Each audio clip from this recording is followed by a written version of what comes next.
corpo clínico da Casa de Saúde São Romão e vice-diretor da Casa de Saúde.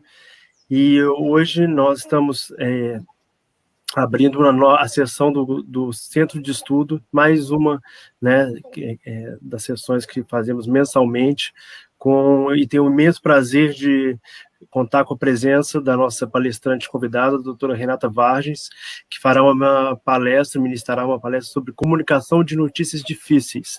A doutora Renata é médica psiquiatra, mestre em saúde mental e psiquiatria pela UFRJ e professora de psicologia médica pela UERJ.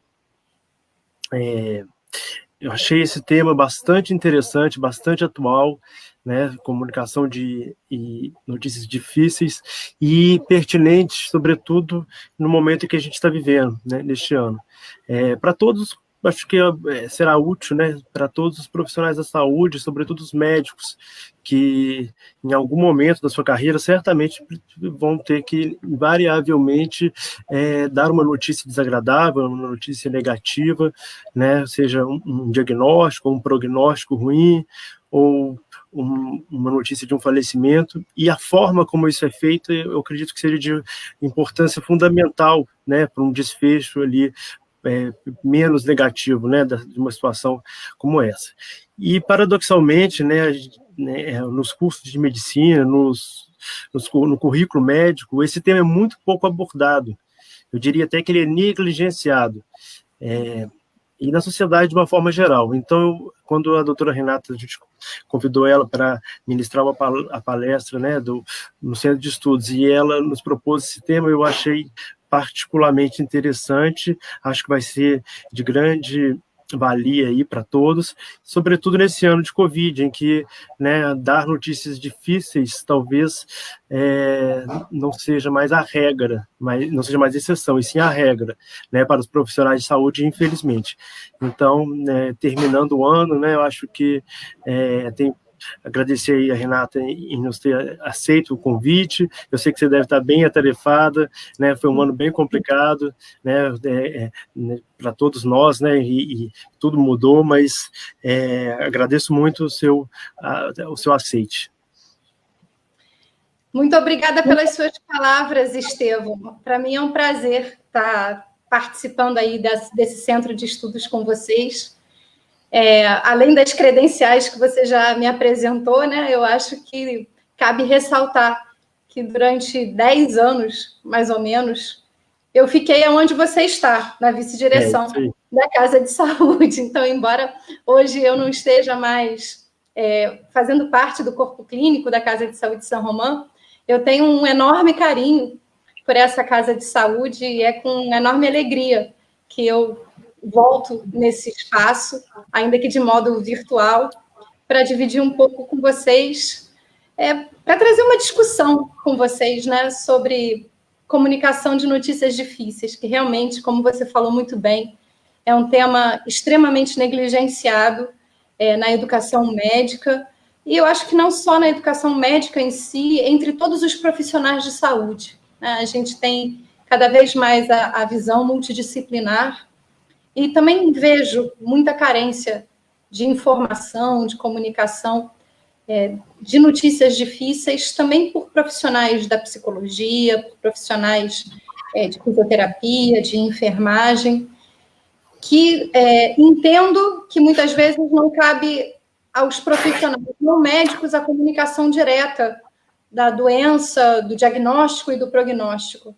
Mas é importantíssimo quando profissionais de outras áreas também podem estar presentes no momento da comunicação, auxiliar o suporte emocional dos pacientes, fazer um planejamento terapêutico em equipe, né?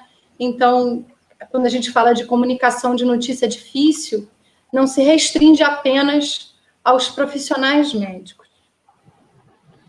Enfim, acredito que todos estejam conseguindo ver bem a tela, e eu queria começar falando aqui da importância da comunicação e do tripé, que a gente fala frequentemente no tratamento, que é a relação entre a equipe profissional, o paciente e a família.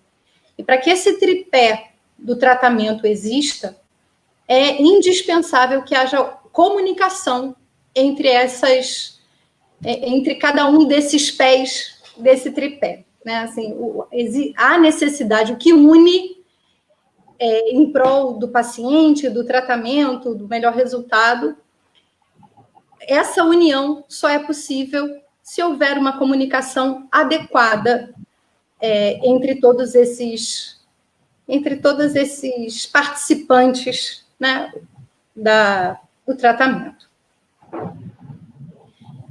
A comunicação, ela é extremamente importante. Ela ajuda, quando existe uma boa comunicação, a identificação de problemas é muito mais fácil, porque você consegue aprofundar a relação com o paciente, ganhar a confiança do paciente. Ele se sente à vontade para dividir medo, para dividir dúvida, para dividir sofrimento com o profissional. Existe uma maior compreensão de problemas, de possibilidades terapêuticas, uma maior autonomia dos pacientes. Quando a gente consegue conversar, a gente devolve para o paciente parte da responsabilidade da condução do tratamento, do entendimento do que está sendo feito. Isso traz uma sensação de satisfação do paciente e da família, né? E com isso, uma maior adesão ao tratamento. Quando a comunicação flui bem, a identificação é melhor, a sensação de acolhimento por parte do paciente e família é melhor, a adesão ao tratamento é melhor, a ponto da gente identificar que se os pacientes familiares tiveram uma reunião antes da alta para falar de prognóstico, para falar de tratamento, a satisfação aumentou, o sentimento de alívio aumentou e a sensação de acolhimento também. Não só para o paciente e para a família a comunicação é extremamente importante, mas os próprios médicos, e posso expandir aí para os profissionais de saúde de forma geral, que têm boas habilidades de comunicação, têm maior satisfação e menor estresse profissional. Então, uma coisa que eu acho importante ressaltar, às vezes a gente não dá o devido valor a uma comunicação bem feita, uma comunicação efetiva, achando que a gente está sem tempo, que está com pressa e não pode perder tempo, ou tem que ser uma coisa rápida. E, na verdade, você acaba tendo mais problemas em sequência e gastando mais tempo futuramente, porque você precisa retornar, porque o paciente não adere bem ao tratamento, porque você precisa explicar várias vezes, ou porque existe um erro de comunicação. E, às vezes, é um tempo que você usa, eu não vou dizer que você gasta, né? Porque é um tempo que você dispõe e que, na verdade, vai trazer resultados muito melhores para o paciente, para a família e para o próprio profissional. Funciona como uma medida terapêutica. Você conseguir falar, você conseguir ouvir, acolher, tirar dúvida, isso ajuda enormemente o paciente e a família a diminuir a ansiedade, a diminuir expectativas irreais. A própria fala tem esse lugar extremamente importante. O pessoal da psicologia que estiver aí sabe bem dessa importância. São vários os fatores que influenciam a comunicação. Fatores de quem está falando, fatores de quem está ouvindo. E eu gostaria de destacar aqui 3 fatores, que são 3 interferências, né, que a gente pode colocar assim, que são questões cognitivas, emocionais e socioculturais, aonde ambos estão envolvidos. Eu falei ambos aqui, pensando em profissional de saúde e paciente, mas muitas vezes são muitos outros, né? São vários profissionais de saúde e muitas vezes o paciente está acompanhado de familiares ou de alguma pessoa emocionalmente importante para ele. Então, todas essas pessoas estão inseridas com suas capacidades cognitivas, as emoções que estão ali à flor da pele, qual é o contexto onde ela está inserida, que nível sociocultural ela tem, de entendimento geral sobre a doença ou o problema que está sendo tratado ali, né? Especialmente dentro da saúde mental, ainda é muito frequente questões de preconceito, E isso interfere demais quando a gente está comunicando uma notícia, o preconceito que vem junto. Então, estejamos sempre atentos ao que a gente está falando, o que a pessoa está entendendo, qual é o universo cultural que ela está inserida, que tipo de preconceito pode estar permeando o entendimento daquilo ali que a gente está querendo comunicar ou daquilo ali que a gente está querendo dizer, né? E muitas vezes as dificuldades têm muita relação com preconceito e não só com a doença em si. Então, poder entender essa dinâmica é extremamente importante, né? Existem algumas razões que já são apontadas pelas quais os pacientes têm dificuldade de falar dos seus próprios problemas. Então, já existem aí algumas situações de uma crença de que nada pode ser feito, então não adianta muito eu falar, porque eu acho que nada vai mudar, ou de que o paciente não vai ser compreendido em suas queixas. Para que eu vou falar se o médico não vai entender? Pode ser que alguma coisa funcione, mas ele não vai entender. Ou então o paciente se sente relutante em sobrecarregar a equipe de saúde, porque ele já trouxe uma queixa, está vendo o profissional sobrecarregado, e aí acaba não falando outras situações. Tem também a preocupação de que seu problema pode parecer uma bobagem, e o próprio paciente não quer parecer um tolo, não tem vergonha de expressar aquilo que ele está sentindo, achando que pode não ser relevante e está dimensionando mal. Ou ainda a preocupação de que o medo que ele tem daquela doença que ele tem, ou daquele problema que ele tem, de fato seja confirmado. Então, a ideia de que se eu contar para a equipe, de fato eu vou receber um veredito daquilo que eu já sei que está errado, e de uma forma muito ruim. Então, essas são algumas das razões pelas quais os pacientes têm dificuldade de comunicar o seu problema. E dentro disso a gente já consegue perceber que se o profissional de saúde se coloca mais aberto, mais disponível, tem tempo para ouvir, tem tempo para parar e sentar. Opa, desculpe. Tem tempo para parar e sentar, isso ajuda muito o paciente a receber essa orientação toda. O que é considerado uma notícia difícil? Qualquer notícia que envolva uma mudança drástica na perspectiva de futuro, num sentido negativo.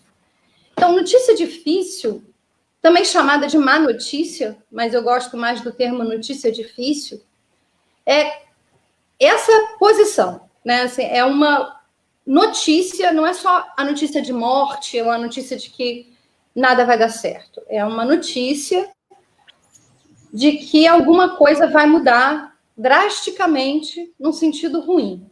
Então, é a possibilidade de uma doença crônica, de alguma doença limitante. Então, isso são notícias muitas vezes consideradas difíceis, né? Vai ter um impacto na vida do paciente e um impacto na vida da família que cerca o paciente. Tá? Existem alguns protocolos para lidar com essas notícias difíceis. Um dos principais protocolos é esse protocolo chamado SPIKES, que é um acrônimo para esses itens que estão sendo colocados ali, tá? Que é o Setting Up, que é preparando-se para o encontro, o P de Perception, que é percebendo o paciente, o I de Invitation, que é convidando para o diálogo, o Knowledge, que é transmitindo as informações, Emotions, que é expressando as emoções, e o S, que é o Summary, que é resumindo e organizando estratégias. Eu agora vou conversar com vocês um pouquinho melhor sobre cada um desses itens, para que a gente possa organizar melhor as ideias dentro dessa sequência, né, de o que é como é que a gente pode se preparar para cada uma delas. Quando você começa a se preparar para o encontro, assim, o primeiro momento é esse, não, vou me preparar para o encontro, eu tenho uma notícia difícil para comunicar. A gente precisa rever os dados, ter a certeza do que vai falar, entender aquela história do que tá acontecendo, né? Avaliar os próprios sentimentos. Isso é extremamente importante nesse primeiro momento.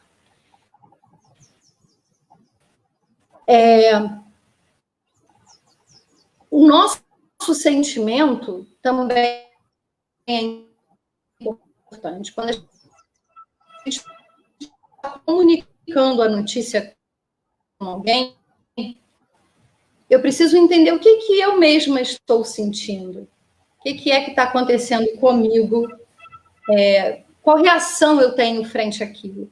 E, às vezes, os pacientes diante de uma notícia difícil, né? A gente sente tristeza, se for uma notícia de fim de vida. Às vezes, a gente sente raiva. Como eu estou me sentindo para comunicar essa notícia é muito importante. Eu estou no meu melhor momento? A gente precisa se preparar emocionalmente também para esse encontro com o paciente. Como é que eu consigo parar, respirar e me colocar aberta para ter esse tempo com o paciente, né? Buscar um ambiente com privacidade. A gente não vai comunicar notícia difícil em pé no corredor. Então, que seja uma sala que tenha privacidade, que as pessoas não fiquem batendo na porta o tempo todo, os telefones fiquem desligados, né, para a gente ter esse respiro, sem estar sendo invadido toda hora por um telefone que liga e tudo mais. Se houver alguma situação, olha, eu estou aguardando uma ligação urgente, comunica previamente, né? Existe essa situação. Ou se você tem uma restrição de tempo e não vai ter muito tempo, comunica logo no início, olha, temos meia hora, temos 40 minutos. Procure um espaço, um tempo que você tenha, que consiga alguma coisa falar, para dar tempo daquele encontro acontecer com tranquilidade. Tá? Envolva as pessoas importantes, especialmente se for do desejo do paciente. Tem alguém que você gostaria que estivesse aqui, que estivesse junto, que estivesse acompanhando esse momento? Né? Às vezes você vai dar notícia para a família, então a família tem mais alguém que gostaria que estivesse junto, que fizesse parte desse momento? Escolher esse ambiente, rever os dados, se preparar o ambiente, são fatores que já começam a facilitar essa boa comunicação nesse momento tão delicado. O segundo passo dentro desse protocolo Spikes é perceber o paciente. Começa a entender com o paciente como ele mesmo se percebe, como ele percebe seu quadro, como ele percebe a sua própria situação, o que ele percebe que está acontecendo. Ele já procurou na internet alguma coisa? Algum médico já falou antes? Ele já teve alguma notícia anterior? Como ele está se vendo, né? Para você conseguir se posicionar frente ao que ele já sabe. E a gente conseguir ir encontrando essa sintonia entre a equipe de saúde e o paciente. Uma das coisas importantes nesse momento é perceber se existe algum tipo de negação do paciente ou alguma das variantes da negação. A negação é uma reação comum ao adoecimento. Quando a gente fica doente, existem algumas reações naturais de defesa que acontecem. Às vezes a gente fica com raiva, e uma delas é a negação, de achar que não, tá tudo bem, eu não tenho nada, isso não é tão grave assim. Isso é uma reação de negação. E existem algumas variantes, do tipo pensamento mágico, alguma coisa, qualquer coisa vai resolver, eu tenho fé em Deus, e a fé por si só vai resolver, ou nada vai acontecer comigo, porque eu sou um atleta e nada vai acontecer comigo, né? E às vezes isso não é o suficiente para uma proteção, ou o paciente omite detalhes fundamentais e ruins, né? Então, o paciente é questionado sobre alguma coisa e ele diz que não e, na verdade, aquilo ali está acontecendo. Ou se o paciente cria expectativas irreais em relação ao seu tratamento. Também são formas da gente estar com o olhar apurado e o ouvido atento para encontrar esse ponto e saber com quem a gente está conversando, a informação que a gente precisa passar, né? Corrigir as desinformações e tentar moldar aquele cenário anterior para aquilo que você sabe que você vai ter que comunicar, né? Entendendo ali a capacidade do paciente compreender, a capacidade do paciente absorver aquela informação. E aí a gente parte para o convite ao paciente, o convite ao paciente sentar, conversar um pouco melhor sobre aquele quadro de saúde que ele está tendo, sobre a possibilidade de discutir aquilo que está se apresentando, né? E a gente convida o paciente. E nesse convite, e ao longo da relação que a gente vai estabelecendo, a gente busca entender se é um paciente que gosta de informações detalhadas e todas de uma vez só, ou se é um tipo de paciente que, aos pouquinhos, vai buscando as suas informações. Ele quer saber um pouquinho, depois discute mais, depois fala mais um pouco. Existem alguns pacientes que não têm desejo de saber. Quer saber o remédio que ele precisa tomar, não quer entrar nos detalhes de doença, não quer entrar em detalhes de prognóstico, não quer entrar em maiores detalhes. Ele quer saber o essencial, né? Eu acho que a gente tem que encontrar esse ponto do paciente, a gente vai encontrando isso com um vínculo que se estabelece ao longo do tratamento, quanto que ele quer saber de informação, como a gente vai passar essas informações para ele. E em alguns momentos a gente vai ouvir, não quero saber disso agora. E a orientação é que a gente possa respeitar e procurar um outro momento, né? Respeitar o paciente em sua autonomia, respeitar o paciente em seu quadro. Isso é muito importante.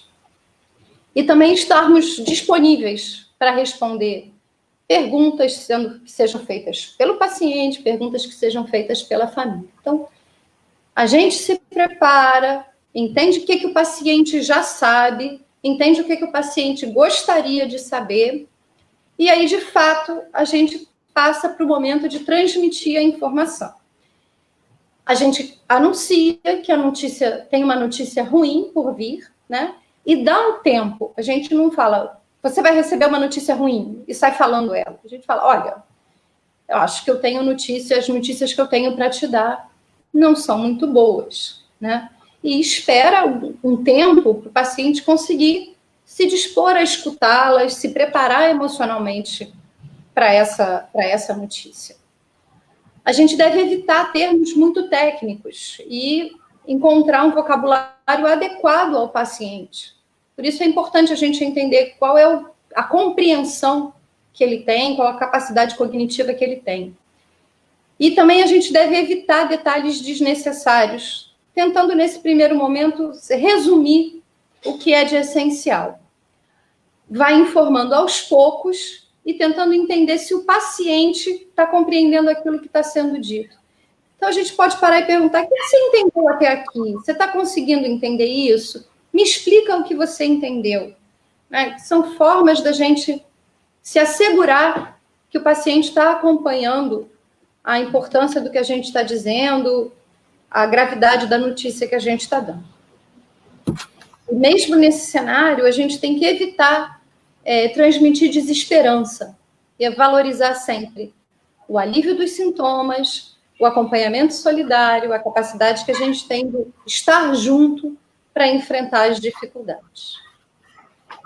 Quando a gente transmite a informação, nosso papel não acaba, né? Eu acho que esse é um dos erros mais comuns que acontecem, especialmente por médicos que estão sem tempo, chega, comunica e vai embora. E deixa no colo de outros profissionais a parte de lidar com os sentimentos. E nós médicos somos muito pouco treinados a lidar com sentimentos. Mas a parte de lidar com as emoções também faz parte da comunicação de notícias difíceis, né? Depois que você dá essa notícia para o paciente, é o momento de você acolher as emoções que vêm diante de uma notícia difícil. Acolha a expressão do sentimento que vier. Às vezes vem raiva, vem ansiedade, vem tristeza, vem inconformismo. Tem paciente que chora compulsivamente, tem paciente que grita ou que se desestabiliza, e que a gente tenha a tranquilidade de acolher e validar aquela emoção da forma como ela vem, né? Dar um tempo para o paciente, dar um tempo para a família, para todos eles se refazerem, deixar aquela emoção aparecer e dar respostas de reconhecimento e validar aquelas emoções. Aquilo ali é adequado. Buscar essa sintonia afetiva, né? Como é que a gente pode manter um contato visual com o paciente, uma certa proximidade. Não é necessário falar, às vezes a palavra não vem, um toque suave no ombro, um toque na mão, fazem essa comunicação, essa sintonia de dizer, de expressar que você está ali ao lado dele, que você está ali ao lado dela, que você está entendendo aquela situação e valorizando aquele momento. Então, como diz aqui o desenho, é simplesmente eu estou aqui para você, estou aqui para te ajudar com o seu sofrimento. E aí vem uma última etapa, né? Você já comunicou a notícia em si, acolheu aquela emoção do paciente, e aí agora cabe tentar fazer um resumo de tudo aquilo que foi dito, de tudo aquilo que foi falado, e construir um plano terapêutico com o paciente. Resuma aquelas questões, pergunta se ele está pronto para discutir um plano naquele momento. O ideal é que esse paciente possa participar, o paciente e a família participem dessa tomada de decisão. Isso diminui, inclusive, os sentimentos de frustração, se alguma coisa der errado no plano terapêutico, o sentimento de frustração da própria equipe, né? Avalie se o paciente e a família estão entendendo adequadamente o que está sendo proposto, o passo a passo do tratamento. Previna superestimativas, né? Às vezes eles criam uma ideia de alguma coisa idealizada, então clareie o que existe de expectativa, especialmente se a gente está frente a algumas doenças crônicas, onde existe uma expectativa de cura, né? E a gente poder ir reorganizando essa ideia para alguma coisa adequada ao que é a realidade. Gente, deixa eu desligar aqui, que eu já desliguei, mas não tá funcionando. Só um minutinho, por favor. Não tem problema.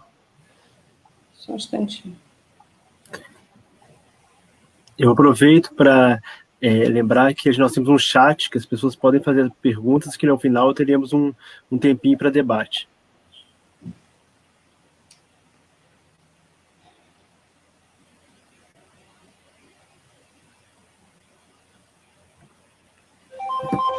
Gente, só um instantinho, que é da escola do meu filho. Coisas da modernidade. Coisas da modernidade.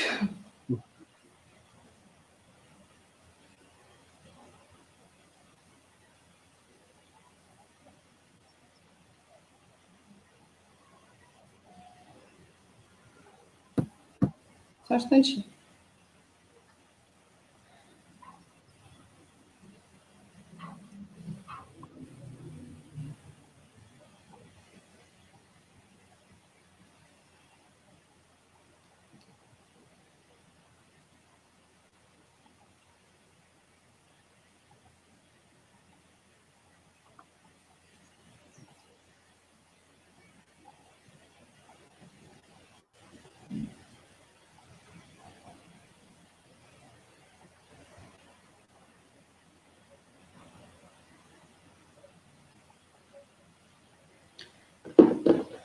Enfim. Peraí.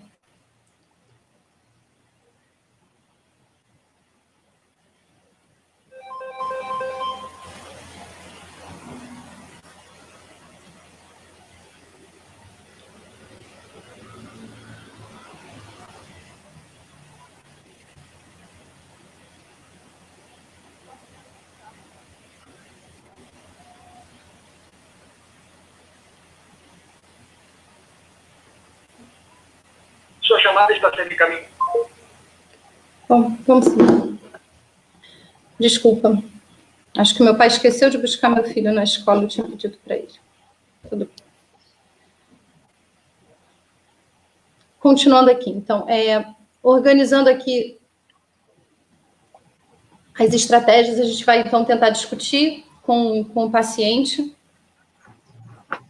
compartilhar a responsabilidade na tomada de decisão. Eu já falei, o que o paciente já falei isso aqui, sem destruir as esperanças dele. Sim. Isso. Existem outros protocolos que são semelhantes. Eu vou falar aqui brevemente, porque senão a gente vai começar a se repetir muito. Existe o protocolo BRACES, né, que é o background, que fala de buscar o conhecimento prévio, o que existe, o que você conhece do caso, para você entrar nessa discussão fortalecido, né? A questão do rapport, de estabelecer vínculo, e ter esse preparo adequado. A parte do explore, averiguar o que o paciente quer saber, o que ele está... Quais são as circunstâncias que ele está ali. A parte do announce, onde você efetivamente dá a notícia. O kindly, lidar com as emoções de uma forma gentil. O summarize, que é o resumir e propor as ações. E existe esse outro protocolo, que também é o ABCDE, né? Advanced Preparation, que é a preparação prévia do caso, do conhecimento, do cenário. Build a Therapeutic Environment, construir um ambiente terapêutico, uma boa relação de vínculo. Communicate well, então é comunicar-se bem, falar claramente, se assegurar que a pessoa está entendendo aquilo que você está querendo dizer. Deal with reactions, lidar com as reações dos pacientes, isso a gente já falou também. E encourage and validate emotions, que é encorajar e validar as emoções. Essa parte a gente também já falou. Então, vocês veem que os protocolos, eles passam mais ou menos por essas etapas. E esses protocolos não são tão rígidos, eventualmente tem alguma pequena mudança. É um roteiro, mais do que um protocolo. Aqui eu coloquei alguns comportamentos para serem evitados, como a questão do bloqueio. O que seria o bloqueio? A própria pessoa evitar fazer uma pergunta, porque sabe que é uma pergunta difícil, porque é uma pergunta constrangedora. Só um instantinho, gente. Pode atender, Renata, a gente espera. Oi, Cris. O meu pai que ficou de buscar o Antônio. Meu pai ficou de buscar o Antônio, eu estou no meio de uma palestra, eu estou tentando falar com ele, está caindo na caixa postal. Tenta ligar. Tem, ou então o da minha irmã, que você deve ter também. A minha irmã está aí pertinho, talvez chegue mais rápido.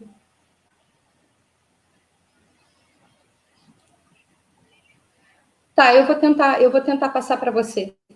Tá bom? Eu vou tentar falar com meu pai de novo. Tá, obrigada.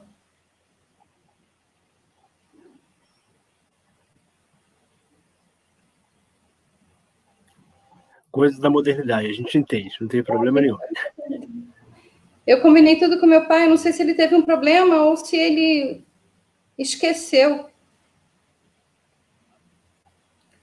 Oi, pai, o Antônio está lá na escola ainda, esperando você buscar ele hoje.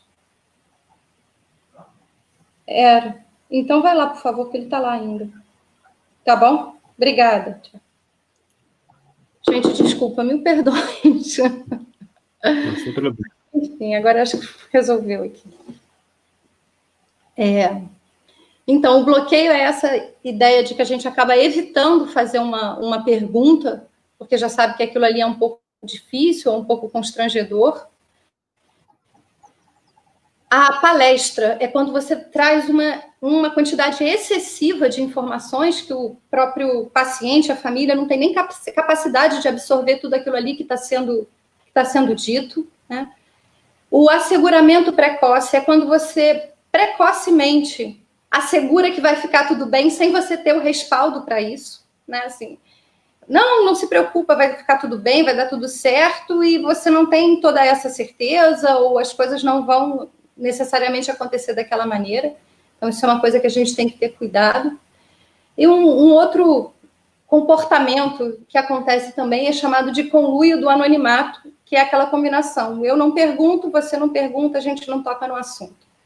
Não sei se vocês estão conseguindo ler, mas aqui o primeiro anãozinho diz assim, ele não quer falar, então eu também não vou dizer nada. E o outro diz assim, eu não falo para ele, ele que fale primeiro. Então, ninguém fala, aquele assunto não vem à tona. Né? Então, o médico parte, ou a equipe de saúde parte do princípio de que ele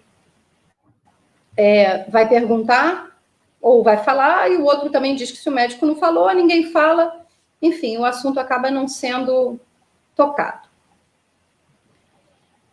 Existem algumas qualidades que a gente deve tentar desenvolver para que essa comunicação flua o melhor possível, como a questão da empatia, a reatividade, que é a capacidade de você reagir àquilo que o paciente demonstra, né? Então, ele faz um gesto, ele faz uma atividade, você conseguir receber aquilo ali, demonstrar essa resposta, né, àquilo que ele está falando. A capacidade de ser assertivo, então, de você se colocar de forma clara, de se colocar de forma objetiva e cuidadosa. Para uma comunicação eficaz, idealmente, tem que haver uma concordância sobre o conteúdo da entrevista e de seus objetivos. Então, você vai fazer uma entrevista, tenha clareza, ou vai fazer uma comunicação, tenha clareza daquilo que você quer dizer, de qual é o seu objetivo dentro daquele momento, senão a coisa se perde e fica bem difícil, né? A demonstração de interesse pelo paciente também ajuda bastante numa comunicação eficaz. Isso tem relação com a maneira de você escutar, com a maneira de você falar, com a maneira de você se posicionar, de manter um contato visual, de ter um espaço adequado, de ter esse tempo, de ter essa postura. E a comunicação não verbal também faz parte, estou falando aqui, né, da comunicação não verbal, que também é parte de todo esse cenário. E, para terminar, eu coloquei aqui uma tirinha falando sobre um pouquinho desses erros de comunicação, né? Quando ele está escrito vendo o pôr do sol, quanto quer pelo pôr do sol, e ele não está à venda. Eu estou vendo o pôr do sol. Aproveita para ver também. Então, assim, o quanto que a comunicação é extremamente importante na nossa vida, no entendimento, e isso está intimamente ligado à qualidade do tratamento. Então, acho que isso é um ponto extremamente importante aí para a gente estar sempre atento nessa comunicação e na comunicação de notícias difíceis, né? Então, quando a gente for entendendo a importância da comunicação, o quanto isso reflete nos nossos pacientes, na qualidade do nosso atendimento, que a gente possa pensar na forma de comunicar a notícia difícil. Eu estou preparado? Como eu estou me sentindo? Eu tenho um bom conhecimento do caso? O que o paciente tem de conhecimento do quadro dele? O que ele já se informou? De que maneiras ele já se informou? O quanto ele quer saber? Né? Ele quer saber muita coisa? Ele quer saber só o suficiente? Né? Como fazer essa comunicação?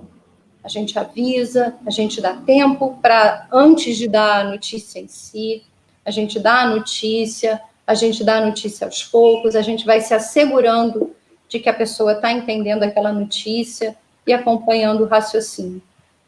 Recebe a reação emocional que vier do paciente, da família, entendendo que todas as reações emocionais são válidas, e a gente recebe essas reações e acolhe. No final, a gente faz um resumo do que foi conversado e tenta propor estratégias e encorajar. Muitas vezes, essa parte das estratégias não precisa acontecer exatamente tudo no mesmo dia, né? Às vezes, aquela emoção é muito grande, você pode marcar um outro dia para voltar, para retomar a conversa, para seguir adiante. Então, Às vezes a pessoa não está ali preparada para discutir estratégias terapêuticas naquele momento. E tudo bem você simplesmente combinar, olha, então vamos combinar, volta aqui em 2 dias, em 3 dias, vamos fazer um novo encontro em um outro momento, para que a gente consiga se reorganizar e fazer um plano terapêutico adequado. Tá? Era essencialmente isso que eu tinha preparado para discutir com vocês. Mais uma vez aí, me desculpem essa pequena confusão aí. Achei que estava tudo certo com meu pai, mas acho que ele esqueceu por algum motivo. E acho que estamos abertos aí para discutir alguma pergunta que surja, alguma dúvida que vocês tenham, alguma coisa a mais que vocês queiram conversar. Eu que agradeço, Renata, gostaria de parabenizar pela brilhante e informativa palestra, foi muito boa. Imprevistos acontecem e a gente entende, aliás, até além, né, de não ter mencionado nessa biografia, que na verdade é algo que enriquece o nosso currículo, é ter convivido com você como, né, colega, e agora a gente está aproveitando e desfrutando do seu conhecimento que você está compartilhando, também na sua biografia, mãe do pequeno Antônio, né? Isso mãe do pequeno Antônio. É isso aí. É isso aí. Que ele participou aí indiretamente da live. Depois, quando ele crescer, ele vai ver. Exatamente. Mesmo quando não está junto, está atrapalhando. Exatamente. É isso aí. O pessoal aqui está colocando no chat, todo mundo, né, parabenizando, gostando muito e tem algumas perguntas. Perguntaram assim, na sua opinião, os hospitais estão preparados para acompanhar as famílias nestes momentos difíceis? Isso é uma pergunta interessante, né? Porque acho que imagino que estejam também falando de hospitais clínicos, né? Em que nem todos, às vezes, contam com uma equipe de psicologia ou de saúde mental, né? Isso acho que uma carece, né? Dentro do hospital clínico, do hospital geral, às vezes, o psiquiatra, né? Às vezes a figura do psiquiatra simplesmente não existe.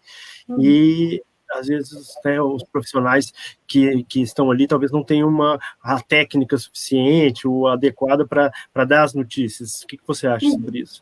Eu concordo. Eu acho que a maioria dos hospitais não tem esse preparo para dar notícia, né? De forma alguma para a família. Ainda se vê muito profissional de saúde que não sabe, não consegue ter nem esse tempo e esse espaço de forma adequada para comunicar a família. Ainda se vê muita comunicação de notícia difícil feita em pé, feita no corredor, feita na presença de outras famílias, né, na porta de um CTI. Então, acho que ainda tem muita carência nessa área, assim, tá, de comunicação de notícias difíceis. E acredito que isso esteja acentuado no meio de uma pandemia, onde a sobrecarga é muito grande para os profissionais que estão na linha de frente. Então, é particularmente mais difícil e mais desgastante você, num plantão, dar 18, 20 notícias de óbito. É bem difícil. Né? Então, realmente... Complicado. A segunda pergunta é exatamente sobre isso, né? Perguntam até que ponto deve ir o envolvimento emocional do médico com o paciente ou com a família, que acho que é esse ponto que você está mencionando, né? Assim, como é que o médico, o profissional de saúde, como é esse envolvimento emocional dele, né, com a situação e com, né, que ele está ali reportando. A gente sempre busca entender o paciente, é impossível a gente não ter nenhum vínculo. Comunicar notícia difícil é difícil para o profissional também. E muitas vezes o profissional se emociona.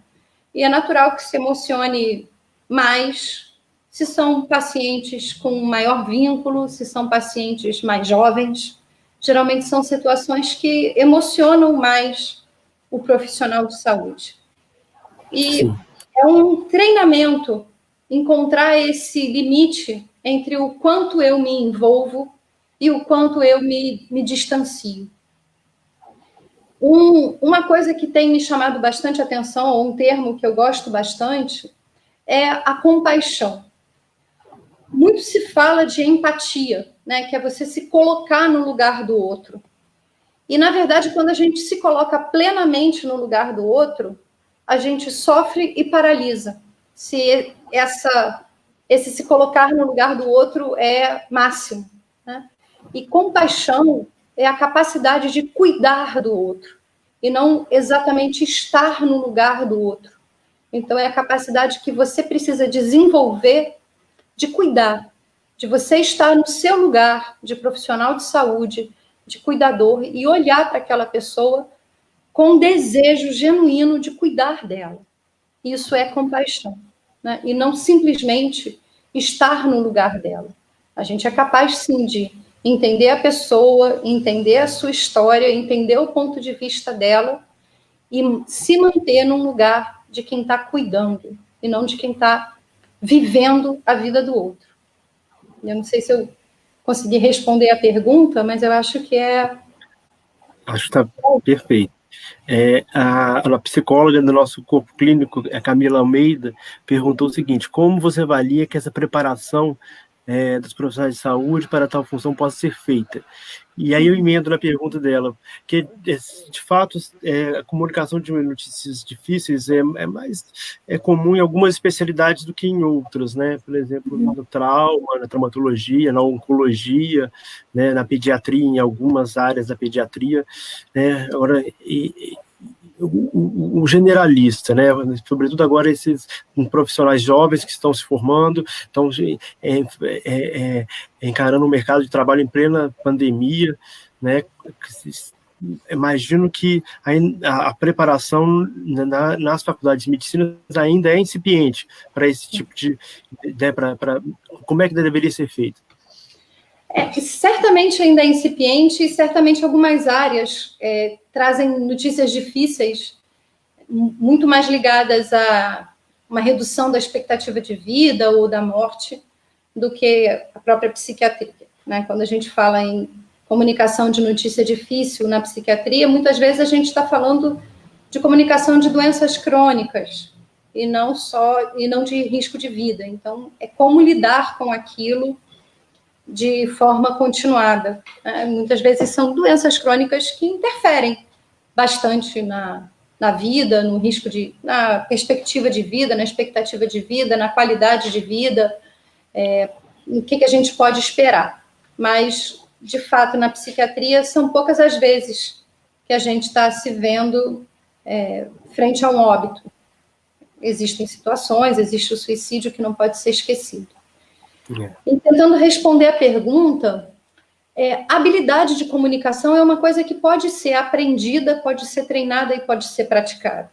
À medida que a gente vai entendendo quais são os elementos da comunicação e vai ficando mais atentos a esses elementos, a gente está conseguindo praticar, né, alguma melhoria da comunicação.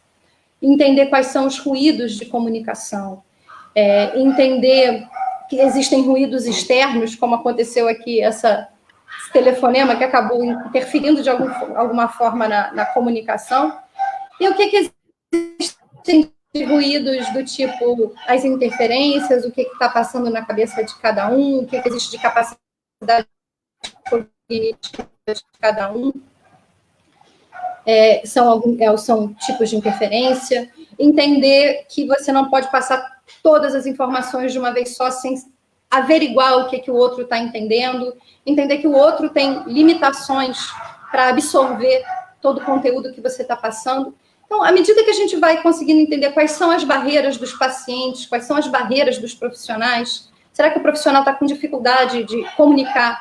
Porque ele está esbarrando com questões pessoais dele, né? Quando a gente se vê dentro da psiquiatria, pacientes com transtornos de personalidade emocionalmente instável, quando a gente vê paciente mais hostil, que tipo de reação aquilo ali traz na gente e torna difícil a comunicação de forma geral. Não só a comunicação de notícia difícil, mas a comunicação tão fundamental para a gente se aproximar do paciente, colher uma história adequadamente, saber dar uma resposta, saber identificar adequadamente o problema, né? Então, acho que vale a ideia de que a habilidade de comunicação pode ser aprendida, pode ser ensinada e pode ser aprimorada. Existem técnicas para isso. E, sim, precisam ser melhor desenvolvidas em inúmeras áreas. Certamente. Uma pergunta minha, mais agora voltada para a psiquiatria. Eu tenho notado, o Renato, aqui, algumas famílias, sobretudo de pacientes que têm doenças crônicas, principalmente daquelas doenças em que o diagnóstico se dá muito precocemente, como o autismo, o próprio retardo, que tem uma negação mesmo da doença. Às vezes já tem o paciente já tem o diagnóstico, já tem anos, já está adulto, enfim, e a família ainda tem a dificuldade de aceitar o diagnóstico.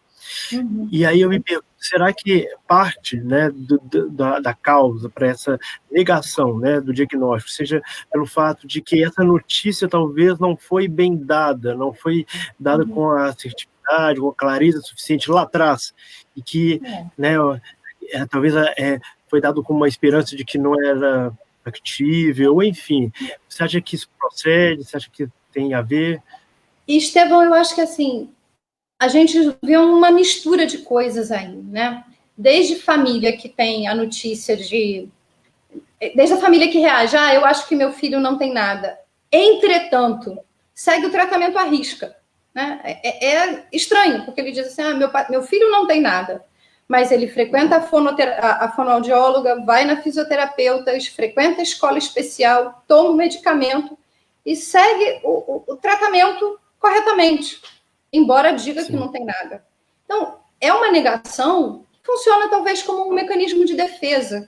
E a gente não é obrigado a acabar com todos os mecanismos de defesa. O mecanismo de defesa faz parte, né? Ele nos estrutura, ele nos protege. Isso é ruim quando atrapalha o tratamento. Então, de fato, existem famílias que criam uma expectativa desmedida por tratamentos anteriores ou pela capacidade de processamento da própria família, da própria pessoa, e isso precisa ser, de fato, corrigido ou adequado, porque isso acaba trazendo sofrimento, esse mau entendimento do prognóstico. Né? Às vezes a gente tem um paciente com um retardo moderado e a família criando expectativas gigantescas de mestrado, doutorado e pós-doc no exterior. E não consegue valorizar aquela pessoa dentro das limitações dela e valorizar as conquistas. Então, existe sempre um eterno descompasso, muitas vezes gerando conflito familiar. E isso, sim, a gente precisa clarear, orientar e corrigir, né? E tentar readequar. Mas acho que não só culpar o que veio antes. Às vezes a própria pessoa não está preparada para ouvir.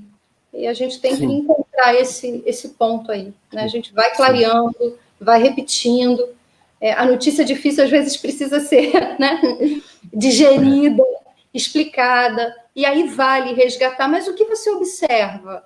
Aonde que você vê? À medida que ela também vai construindo o histórico, a família vai construindo o histórico, aquela parte de o que você entende da própria doença, né? No caso seria da doença do seu familiar, o que você entende, o que você pôde avaliar ao longo desse tempo, vai ajudando aquele diagnóstico a fazer um sentido e vai clareando, tá? Mas nem sempre é tão fácil assim. Tem mais uma pergunta do nosso diretor fundador, doutor Licínio Rato, e ele lembra que existe, desde a época dele, de estudante, né, a cadeira de psicologia médica, ainda há, né, nas faculdades, e que como é que isso tem sido discutido nessa cadeira, né, com os estudantes, a comunicação de notícias difíceis, né? Você pode falar aí especificamente lá da UERJ, como é que tem sido, se isso é abordado, se os estudantes se interessam pelo assunto, etc. Muito obrigada, doutor Licínio, pela sua pergunta.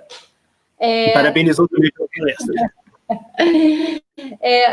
Existe isso lá, né? Então, isso faz parte da disciplina de psicologia médica. A gente tem uma aula dedicada a discutir esse tema, e esse tema retorna, uma aula no segundo ano da graduação, e esse tema retorna no período do internato, quando eles estão fazendo o internato em saúde mental.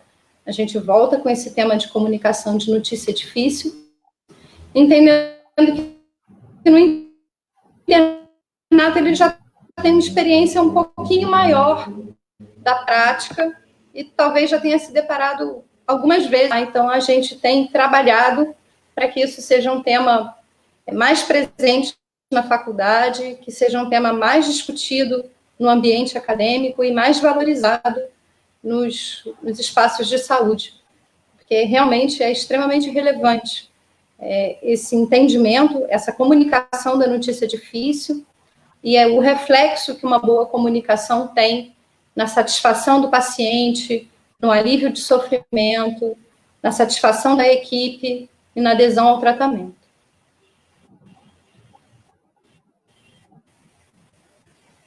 Deu um delay aqui. Tá me escutando, Renata?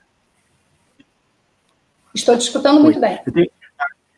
Eu tenho mais uma pergunta, que é um assunto que você conhece muito bem, que é sobre as reuniões nucleares. Lá na Casa de Saúde de São Romão, a gente faz o que chama de reunião nuclear, que nada mais é do que a reunião com a família do paciente, né? E muitas vezes é nessa ocasião em que surgem dúvidas sobre prognóstico, sobre o próprio diagnóstico, e às vezes notícias ruins, notícias, né, difíceis têm que ser dadas naquele momento, mas elas, né, a gente percebe que desde a sua época a gente já fazia esse tipo de reunião e a gente tem feito cada vez mais e a gente tem percebido como isso faz a diferença, né? A gente reunir o paciente, reunir a sua família e ter uma comunicação clara sobre a situação dele, sobre o prognóstico, sobre o plano de tratamento, como isso impacta positivamente, às vezes por mais geralmente tensas que sejam essas reuniões,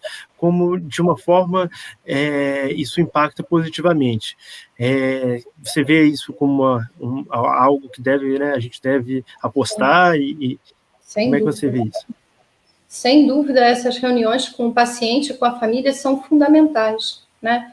E o quanto for possível de equipe multidisciplinar, porque essa comunicação traz a sensação de tirei as dúvidas, tenho o meu quadro esclarecido, consigo fazer parte do projeto terapêutico. Nessas horas a gente consegue também identificar o que pode haver de barreira real para o projeto terapêutico pensado, né? Então, o projeto terapêutico ele não pode vir só do médico ou da equipe de saúde. Às vezes o paciente coloca limitações que ali na hora, né? Olha, infelizmente isso aqui não é possível, porque eu não vou ter condição financeira de me deslocar 3 vezes por semana até o tratamento proposto. Então, assim, ter essa visão clara junto com o paciente, junto com a família, da real aplicabilidade de alguma coisa que foi pensada, é fundamental para uma boa adesão ao tratamento, para essa sensação de acolhimento do paciente, de vínculo e adesão mesmo. Eu acho que esse trabalho que vocês fazem é muito, muito bacana e que bom saber que está sendo intensificado, que é bem legal. Sim. Obrigado. Estamos sobre ombros gigantes. Então, gostaria de agradecer, então, doutora Renata.